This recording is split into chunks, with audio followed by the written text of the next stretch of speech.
You know that feeling, right? It's almost universal. You're scrolling, maybe looking at professional stuff online, or you hear someone at work, and they're speaking English, just Hmm. effortlessly. It sounds perfect, and boom, instantly, that little voice kicks in. Wow, I'll never sound like that. My progress feels so slow.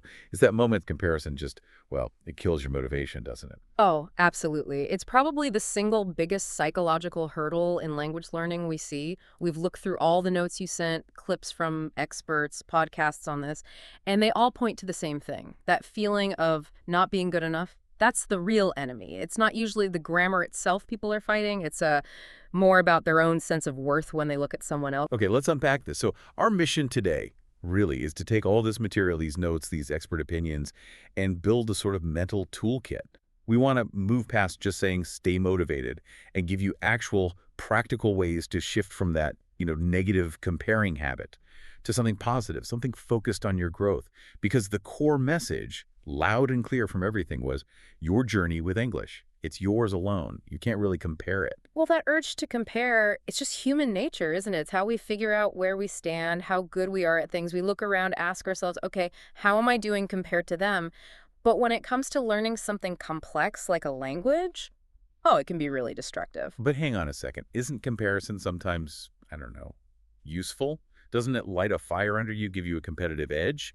Or is it always bad news for learning? That's a really important distinction. And the sources, they draw a sharp line between being inspired by someone and negatively comparing yourself. Comparison, and the way we're talking about it now, where it makes you feel bad, is almost always harmful. Why? Because it triggers what some psychologists call a shame spiral. You look at your own, say, 2 years of hard work, then you see someone else who seems perfect, and suddenly you lose that belief in yourself, that feeling that you can actually do it. Right. Self-efficacy. And when that drops, the impact isn't just emotional, it's practical too, isn't it?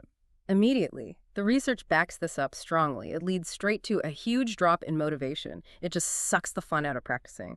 And crucially, it makes learners zoom in on everything they do wrong. Every little mistake, every pause when they're trying to speak.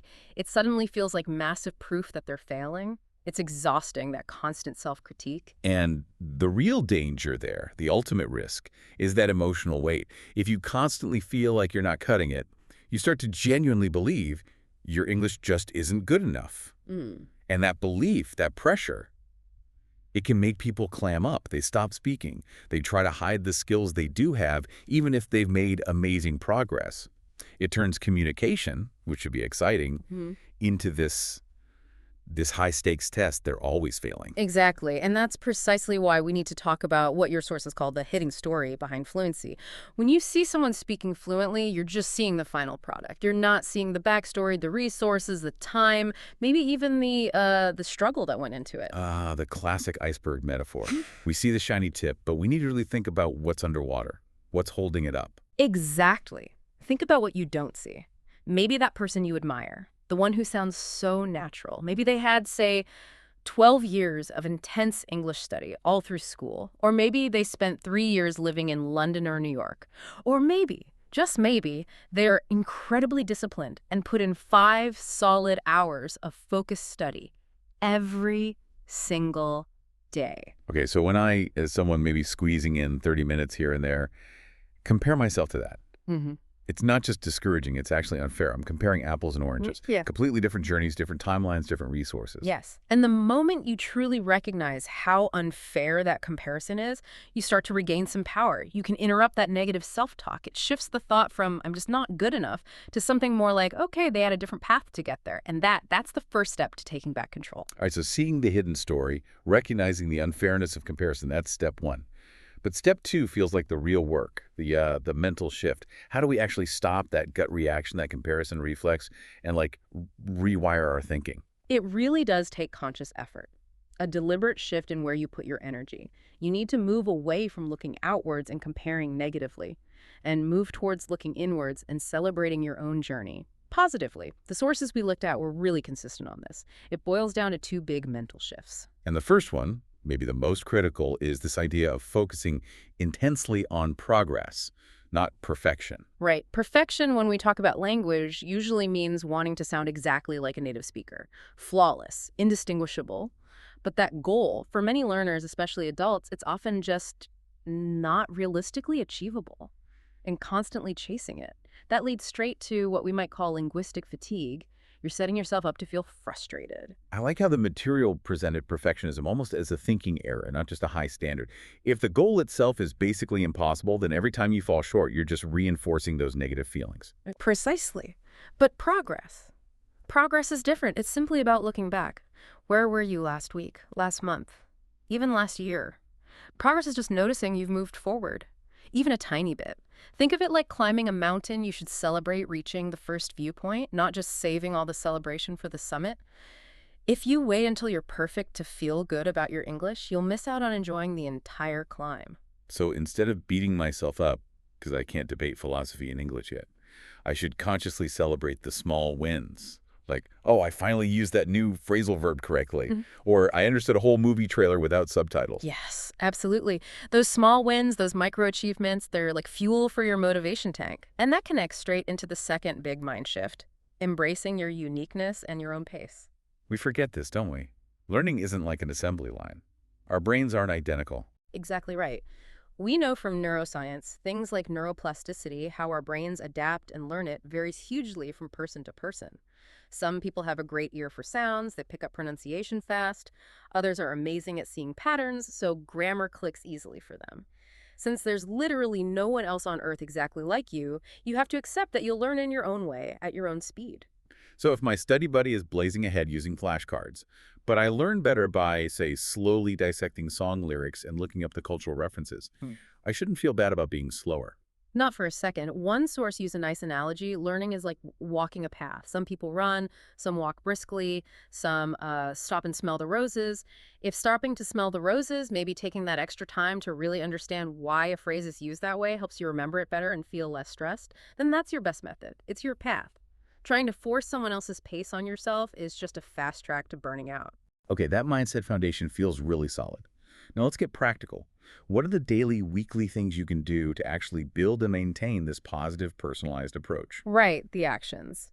The first strategy really comes down to self-awareness, finding your unique learning style. And honestly, we can't stress this enough. There isn't one best way to learn English. Period. It has to fit you, otherwise you just won't stick with it. Which means being really honest with yourself Yeah. about what actually engages you versus what feels like pulling teeth. If you absolutely hate reading grammar textbooks, forcing yourself isn't going to work long term. Exactly. Ask yourself, what makes learning feel easier, less like a chore? Do you remember things better if you write them down by hand? Does talking with people, even if it's scary, make things stick? Are you someone who learns best through listening podcasts, music, or maybe you need visuals? Find what feels natural, because if you enjoy the method, you'll naturally spend more time doing it. Okay, know your style. Got it. Then, once you know how you learn best, the next step is about structure, right? Setting personal and realistic goals. The sources definitely hit on this. Goals need to be specific, measurable. The whole SMART acronym. Yeah, the SMART framework is great. We sort of distilled that from the materials into maybe a simpler idea for weekly goals. Let's call it the rule of 3. Yeah. An unrealistic goal is something vague like, I want to be fluent by New Year's. A realistic, actionable goal structure using this rule of 3 might look something like this. Okay, I'm intrigued. What are the 3? 1. Set an input goal, for example. This week, I will listen to 45 minutes of English I actually enjoy. It could be a podcast, music, a documentary, whatever. 2. Set an output goal. Like this week, I'll write 3 short journal entries about my day in English, or maybe I'll have 1 5-minute conversation, maybe with a language partner, or even just recording myself. Input, output. What's the third? 3. Set a reflection goal. This is key for reinforcing that progress mindset. For instance, at the end of the week, I'll quickly review my notes or practice attempts and find one thing I learned or used correctly that I couldn't do last week. Or maybe identify one mistake I kept making, but now I understand why. This forces you to actually see the progress, not just aim for perfection. That's really powerful. It makes the process feel rewarding, not just some far-off goal of being perfect. And that feeds perfectly into the final strategy for keeping that motivation up. Celebrate the small wins.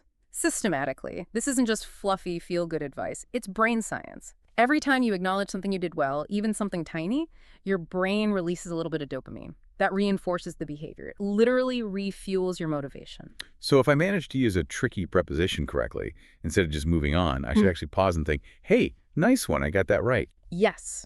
Exactly that. Give yourself that little mental pat on the back. Feel genuinely happy about it. Learning English is a marathon, not a sprint. Staying in the race long term depends almost entirely on finding ways to make the journey itself enjoyable and consistently rewarding those positive efforts. Now, look, we know that even with all these strategies, comparison happens. It's almost unavoidable sometimes. You'll still see or hear people who sound incredibly fluent. The goal isn't to pretend you don't notice, the goal is to change your reaction when you do notice. Right. So how do we make that pivot? How do we stop that sinking feeling, ugh, I'm nowhere near that good, and turn it into something useful? The key strategy here is to basically reverse engineer their success. Instead of feeling judged or discouraged by their fluency, you immediately switch into analytical mode. Ask yourself two questions. Wow, okay, they sound great. How might they have gotten there? And more importantly, what specific things are they doing, or did they likely do, that I can maybe learn from or try myself? Ah, okay. So you're looking at the fluent speaker less like a benchmark to feel bad against and more like a case study. You're using their success as data. Precisely. If you notice they use a lot of sophisticated vocabulary, maybe that tells you they read widely. If their pronunciation is very clear on certain sounds you struggle with, maybe that hints at specific practice techniques they used.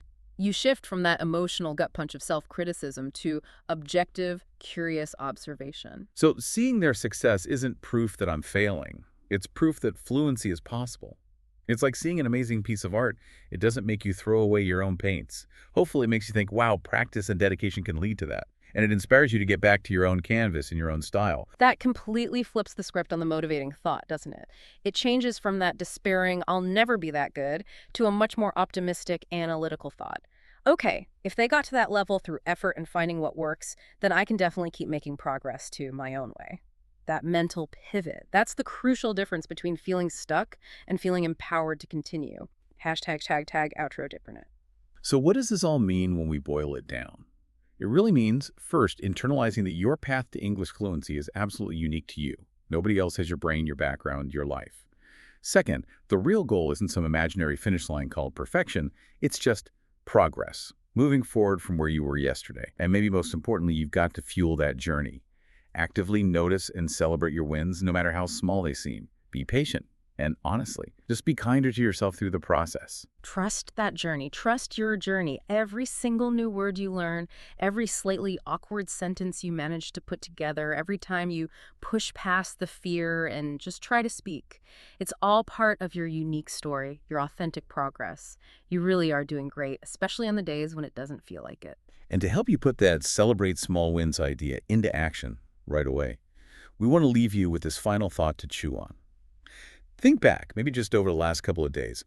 What was one small win you had with English? Doesn't need to be earth-shattering, just something that shows you moved forward, learned something new, understood something better, or used something correctly. What was that little victory? And how are you going to consciously acknowledge and celebrate that success today?